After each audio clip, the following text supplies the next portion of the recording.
Australian Air Force veteran Roy Brooks served his country for 21 years, rising to the rank of Warrant Officer Engineer and twice deploying overseas. In 1975 to RAAF base Butterworth in Malaysia, which had experienced decades of unrest from a communist insurgency. And again in 1982 as a technical advisor to the fledgling Papua New Guinea Defence Force. But before immigrating from the United Kingdom in 1971, Roy already had 9 years' service under his belt in the British Army. It was during this period that he was deployed on active service in October 1966 to the former British colony of Aden. Originally, he had been posted to Bahrain. But right at the last minute, this posting to Bahrain was changed to Aden because the MT sergeant in Aden had suffered a nervous breakdown due to the stress of the terrorists and the bombings and all that sort of thing, that they wanted me to go and replace him with a company of Royal Engineers who were stationed in Germany at the time, 3-5 Corps Engineer Regiment, who were being then posted to Aden, and they wanted me to join them and fly out. And the unfortunate thing was it was an unaccompanied posting. Britain had first captured the town of Aden in 1839. Now part of Yemen, Aden is situated in the south of the Arabian Peninsula. The occupation of Aden was a strategic rather than a commercial undertaking, guarding the lines of communication with India. In 1937, Aden became a Crown colony. Then, in February 1959, the Federation of South Arabia was formed from the Aden colony and the surrounding protectorates in an attempt to stabilise unrest in the region. In 1962, the British government announced that a permanent British garrison would be maintained in Aden. That sparked off an armed uprising, and on December 10, 1963, a grenade was thrown at British High Commissioner Sir Kennedy Travascus as he arrived at Kormaksa Airport to catch a London-bound flight. The attack killed a woman and injured 50 other people, beginning what was then called the Aden Emergency. The emergency was in full swing when Roy Brooks arrived in 1966. Roy became the new Motor Transport Sergeant with 48 Squadron, but was later seconded to join 30 Field Squadron, which had been assembled in London from forces deployed with the British Army on the Rhine. Shortly after arriving in Aden, Roy was sent up country to Habilayn to recon the transport situation. The rest of the squadron was to follow later. He brought with him an 8mm film camera, and the footage shown here was taken using that camera on his deployment. This footage has never before been published, and it is perhaps unique in capturing candid moments in the day-to-day life of the British engineers sent to Aden to construct a vital road through the Wadi in the Radfan Mountains.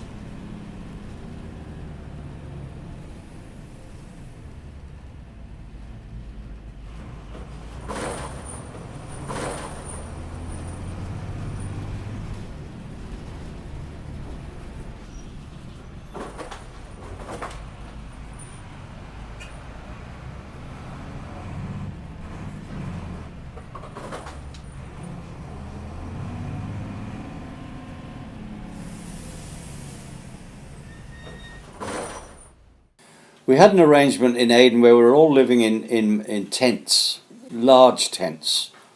There was about 4 or 5 people to a tent, and we had normal beds in the tents.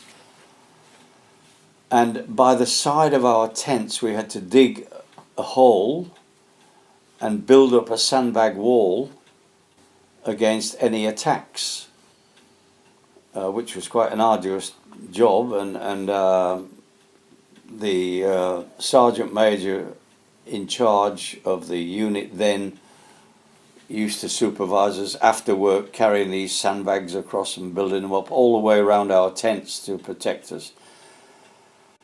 And I think this is possibly one of the things that saved my life, because during one of the attacks from the dissidents in Aden, mortars were being lobbed into the camp, and what you used to do then was dive out of your bed and get into this hole, we used to call them funk holes, and sit down there with all the spiders and the candles and whatever, and wait until the Royal Marine Commandos had identified where the distant activity was coming from the hills, from the Radfan Mountains, and then lob a few mortars back at them and send out a patrol to round them up if they caught them.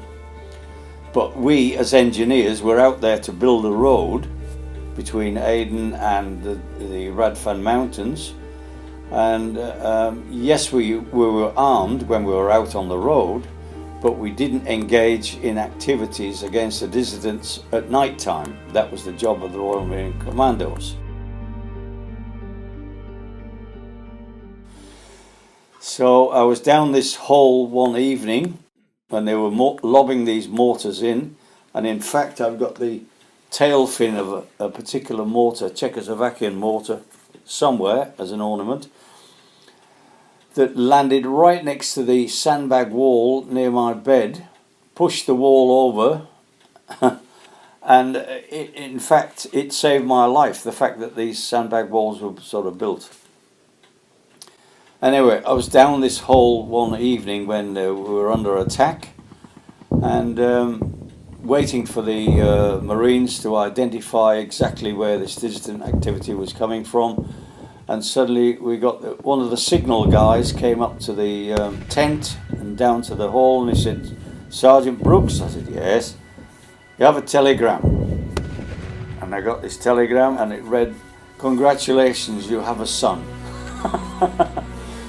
So that's when Stephen was born, and as I said, Carol was in Wroughton Hospital, in RAF Hospital in Swindon. I did say to the Major in charge, Major Nottingham, that it would be good to be able to get a flight back on a Herc or something to go and see Carol, and he said, "I'm sorry, my wife is pregnant too, and I'm not going back. You're here on active service." So that was it.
During his deployment to Aden, that Roy discovered his passion for aircraft that would see him later join the Royal Australian Air Force.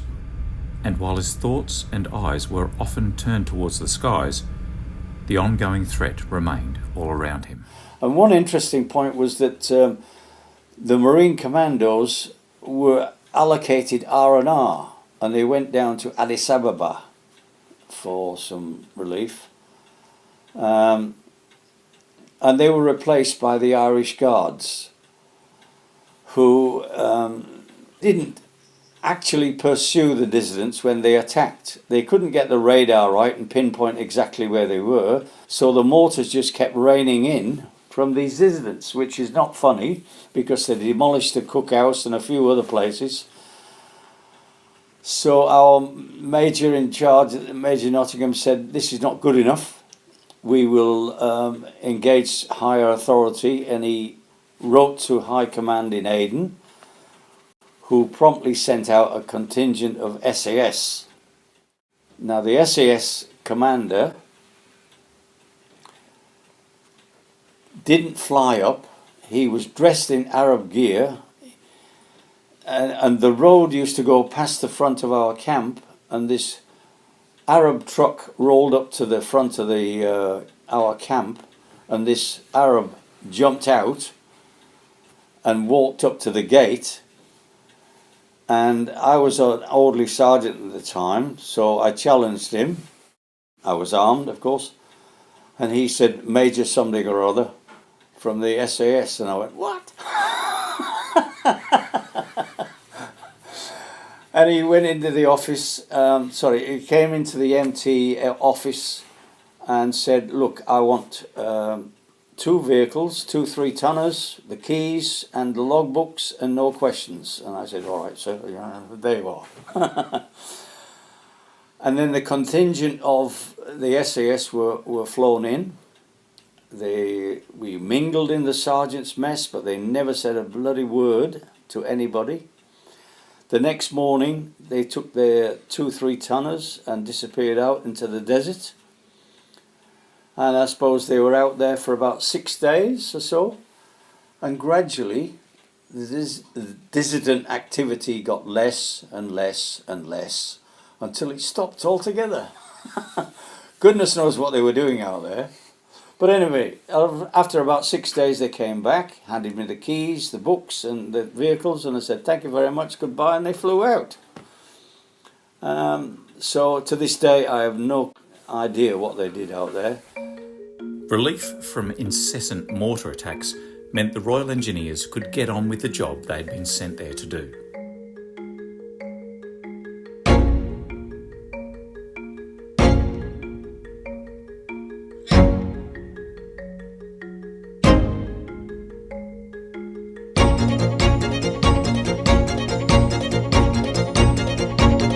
Retired Brigadier H.W. Baldwin, OBE, was the chief engineer at the time.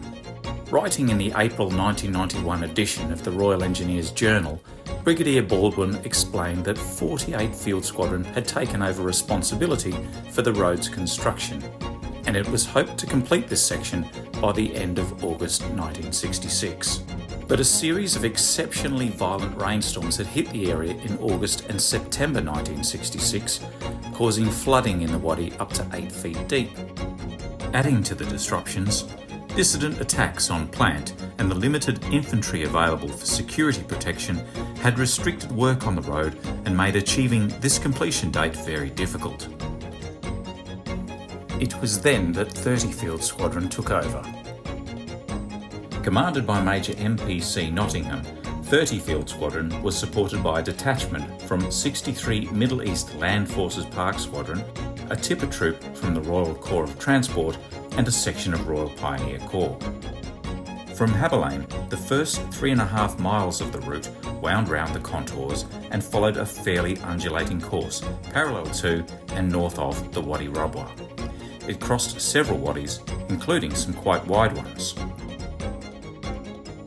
The next 1.5 miles was through a cultivated part of the Wadi Rabwa. It had been hoped to obtain a route through the cultivation well above the riverbed. However, it would have been difficult to persuade the owners to give up good fertile land, and it was decided the route must follow the riverbed despite its vulnerability to flood damage. The riverbed was therefore followed until the wadi became a gorge and was too narrow and congested with large boulders and rock outcrops.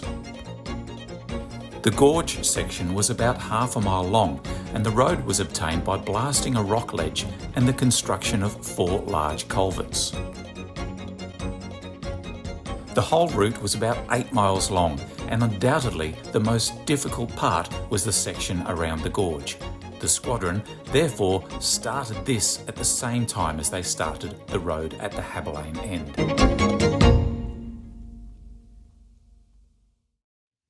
Keeping all the plant machinery and other vehicles running, often in the most difficult conditions, was a responsibility that fell to the skilled tradesmen of the Royal Electrical and Mechanical Engineers, who made up the squadron's maintenance section.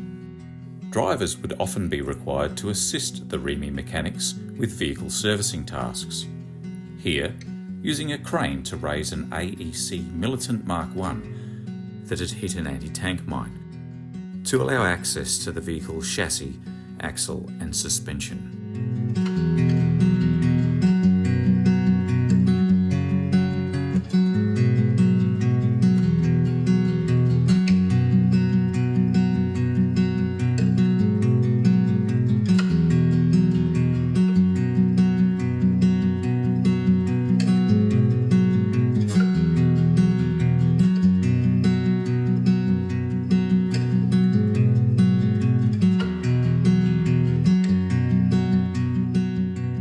Additional capability for all required building construction was provided via a section of carpenters, bricklayers, plumbers and electricians. There were various other support functions too, such as cooks and medics. And then there was the motor transport, or MT section, which Roy was responsible for.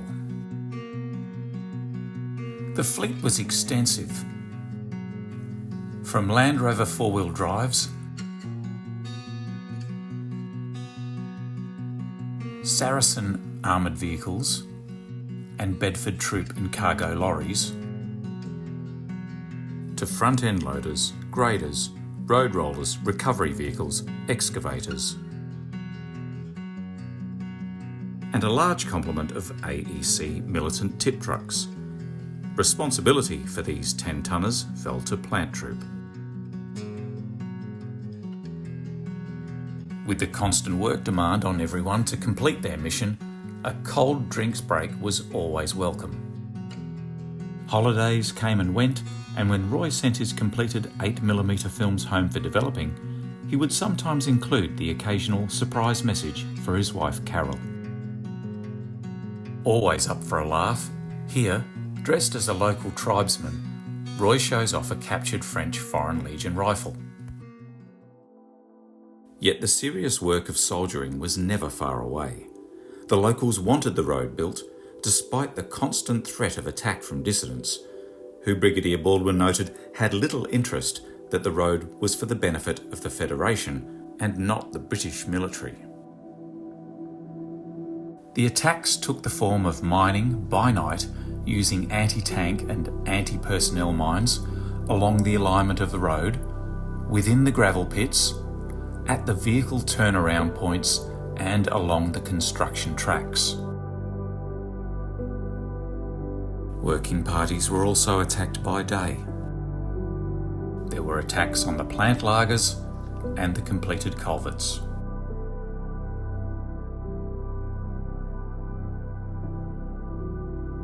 Plant had initially been convoyed into the gorge area, where it was thereafter kept lagered at night under guard. The road from Habilayn was then surface dressed as soon as it was completed, to reduce the mine risk to working parties who travelled daily along the road to the gorge.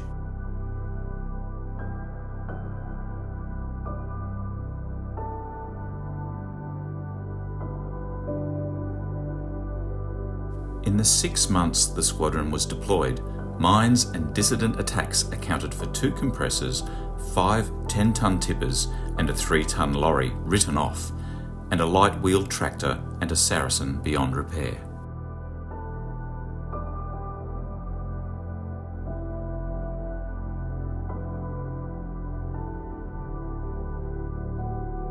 Despite all the problems, the squadron successfully achieved its target dates, and, as it neared the end of its tour, little work remained outstanding.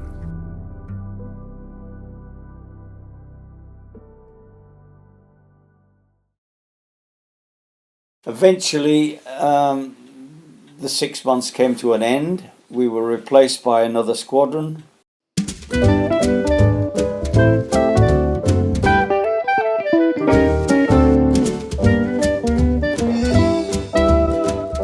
The new squadron was 39 Field Squadron, and Sergeant Major Evans said, we should organise a reception committee, which we did, and we got this Saracen being pulled by a couple of troops, supposedly, and then we let off a few flares, red flares, as they came in, and we were amazed at the whiteys that were sat in the truck.